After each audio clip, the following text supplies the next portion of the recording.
बड़ी खबर के साथ शुरुआत करेंगे। पाकिस्तान की सेना ने 26 लोगों की मौत की पुष्टि कर दी है। 26 लोगों की मौत हुई है। यह बयान पाकिस्तान की सेना की तरफ से जारी किया गया है।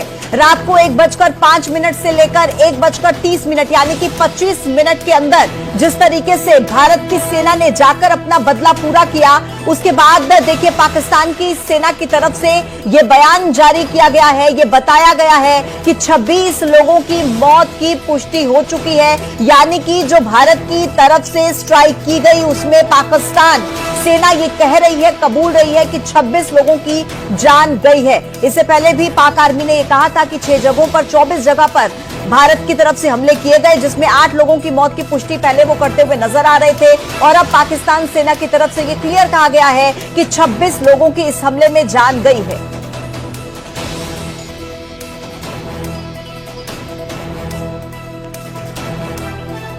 तो ऑपरेशन सिंदूर, जिसके तहत भारतीय सेना ने आतंकियों से 22 अप्रैल का पूरा बदला ले लिया है, आखिर कैसे दिया गया इस पूरे ऑपरेशन को अंजाम और कैसे सेना ने आतंकियों के ठिकानों को कर दिया है नेस्तनाबूद, सबसे पहले एक रिपोर्ट आपको दिखाते हैं। वो रिपोर्ट आप देखिए और साथ में कुछ तस्वीरें।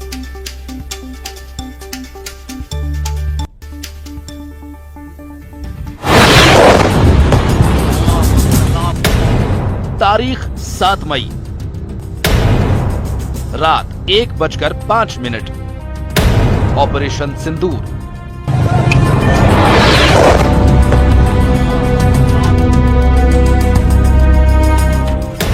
सेना के वो 25 मिनट।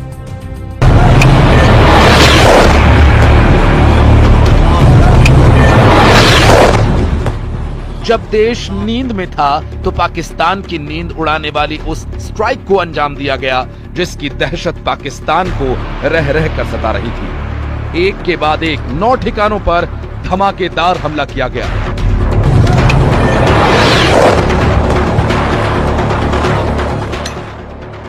इस हमले को बहुत बड़ी प्लानिंग के तहत अंजाम दिया गया। खबर है कि आतंकी अपने हाइडआउट से शिफ्ट होने ही वाले थे, लेकिन इससे पहले कि वो भाग पाते भारतीय सेना ने ताबड़तोड़ स्ट्राइक कर आतंकियों के मंसूबों को धराशायी कर दिया।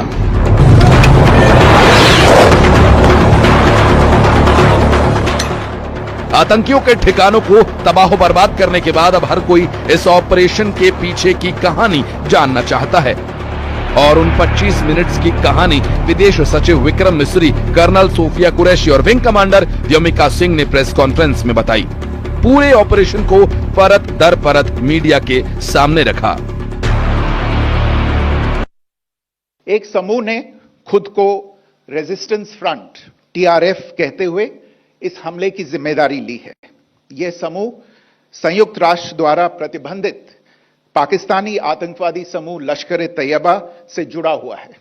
यह उल्लेखनीय है कि भारत ने मई और नवंबर 2024 में संयुक्त राष्ट्र की 1267 कमेटी की सैंक्शंस मॉनिटरिंग टीम को अर्धवार्षिक रिपोर्ट प्रस्तुत की थी, जिसमें TRF के बारे में साफ इनपुट दिए गए थे।